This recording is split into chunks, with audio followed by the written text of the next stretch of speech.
I work with Cone. It's an agency in Denver. We focus on social media marketing, digital marketing, mobile, blogging, as well as all the traditional forms of marketing. So this is just kind of going through what we are seeing as the emerging trends within the digital and social landscape.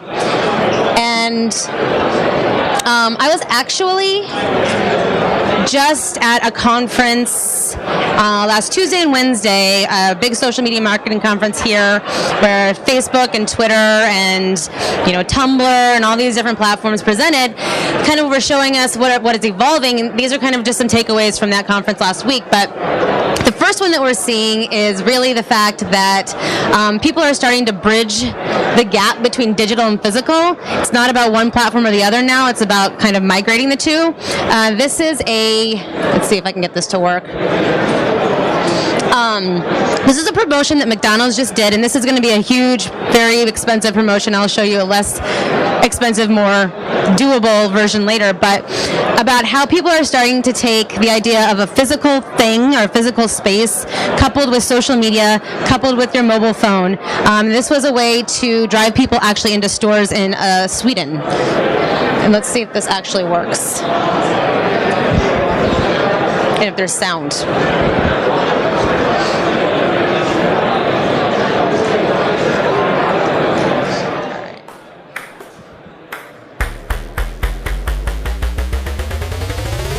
We wanted to give people an extra reason to visit McDonald's, or perhaps a reason that was extra fun.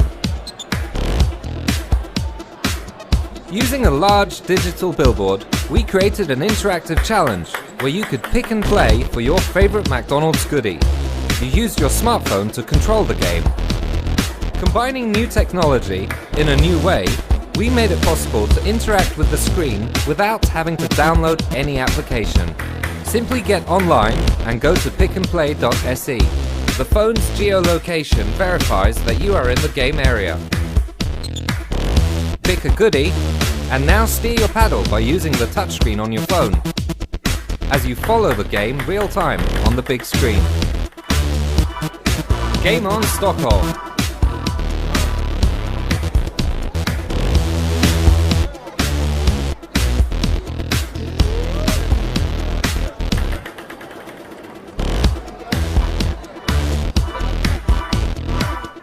The game got gradually harder. If you lasted 30 seconds, you won your goodie of choice. A digital coupon was automatically sent to your phone with directions to collect your prize at the nearest McDonald's restaurant. Even though we ended up giving away a lot of free stuff, it felt like a win-win situation. Game over. Until next time. So basically what this was McDonald's took about 5 different available digital platforms that exist right now.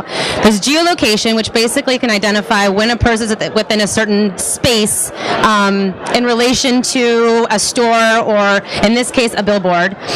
They coupled it with a mobile app or a mobile kind of website. It wasn't one that you have to download, but once they went to the mobile site, they could interact with the page. Basically, they would just select what it was that they wanted. So if it was an ice cream cone or a hamburger or whatever it was from McDonald's, once they entered that in, they would enter in their information. So McDonald's was able to collect emails and phone numbers and all these kinds of pieces to later communicate with them. Then engage them in this kind of virtual physical game where they played Pong in the middle of a Times Square area. And if they were able to complete the game in 30 seconds, they won that coupon, which then drove them into the nearest McDonald's within that area. So it was really taking all of the different kind of digital capabilities that currently exist and coupling it with the physical experience and then driving them directly into the stores. So let's see if we can get this. How do we kind of take that in a much smaller scale of an idea?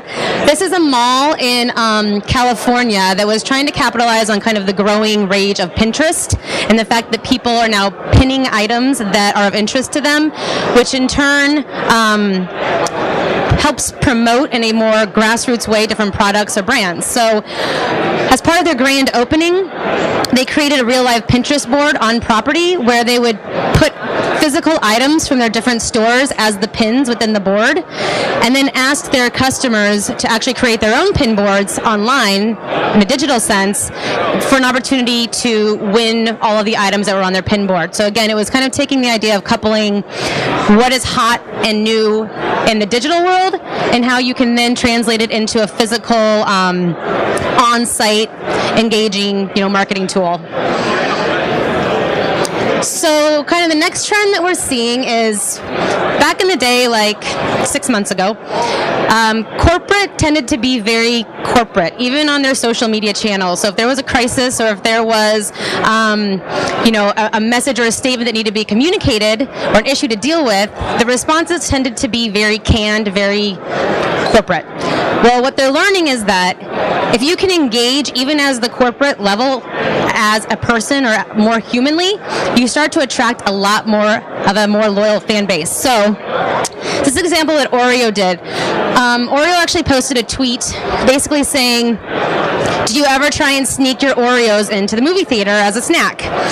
So AMC saw this and said, "Not cool, cookie."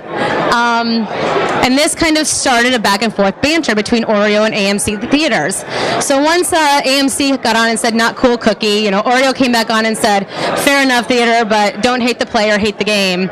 And it just started this back and forth banter between the two of them, resulting in the CEO of AMC Theaters posting a picture of himself with Oreos in his eyes, basically saying "game on." And from here, they actually combined to come up with a in-theater promotion based on Oreo cookies, and generated a huge fan base because of it, mostly because they got to see kind of that corporate interaction in a much more human, fun, you're not supposed to take treats into the theater, but let's have fun with this and see how we can both kind of build our fan base and find some more loyal followers. Another example is Smart Car.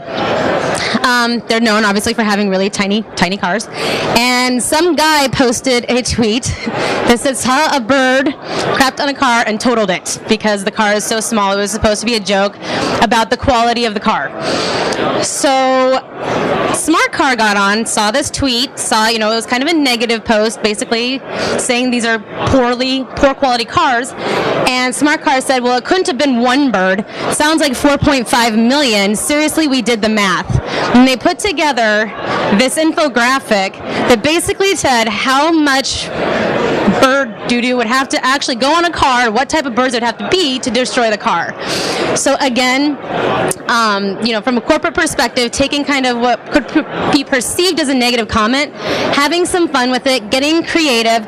From here, they literally generated like thousands and thousands of followers on Twitter because people started following the engagement back and forth between this random person who really wasn't, a nobody in the sense that he wasn't going to really affect their sales or their brand, but they took it upon themselves to have some fun with it and respond in a way that was a little bit more creative than either a corporate response or just ignoring it entirely. So kind of the last trend that we're looking at is just this idea of digital cross-pollination. We kind of talked about that with the McDonald's promotion, with the Pong video, taking all of these different platforms that exist and making sure that we're integrating them to create one cohesive, engaging program. I mean, in the past couple of years, it's been, well, I guess it's about time that we get on Facebook because everybody else is on Facebook and we have to be in Facebook too. Well, what are you doing with Facebook? How are you promoting your Facebook? How are people going to know you're on Facebook? Are you, just putting it up there and hoping people find you, or are you using SMS texting and email campaigns and in-store signage or whatever it might be to further promote the fact that you have a social media campaign? Four Seasons has actually taken that idea and just gone bananas with it, to be perfectly honest. They are an interesting company in the sense that they're pretty large. Everybody knows who they are. And they, in the past year, pulled all of their print dollars and refocused it all in the digital world. So whether that is social media, mobile marketing, online websites, mobile websites, etc., they took all of that paid print advertising and restructured how they spent their money. And what they did is they've come up with what they call their social or digital ecosystem that all falls out of their website. So their website is their hub. That's where everybody's going to go initially to kind of figure out, you know, am I interested in staying in this hotel? What locations do they have, etc. From there, they come up with content that is then fed out to all of these different platforms. So it's being fed out to, you know, Foursquare and Facebook and, you know, Instagram and YouTube, so that no matter where somebody goes, they're getting not just more content, but content that's all related and all works together. So if somebody finds Four Seasons on, you know, YouTube, it's also going to lead them to their Twitter account, which will then lead them back to their website, which will then lead them, you know, over to their blog on Tumblr. And each of these pieces has related content, but it's different and catered to how people use those platforms. So, you know, for instance, Tumblr tends to be a place for really personalized blogs. So they created, as part of their weddings promotion, which is, you know, featured on their website, which there's videos of on YouTube, their Tumblr account was used to find real brides who had been married at Four Seasons to talk about their experiences, post, you know, personal pictures. So again, it's all related back to one kind of theme, but executed in a way that is appropriate for each different platform. So that's it. These are quick, I told you. Does anybody have any questions? Nope? Okay, great. Thanks, guys.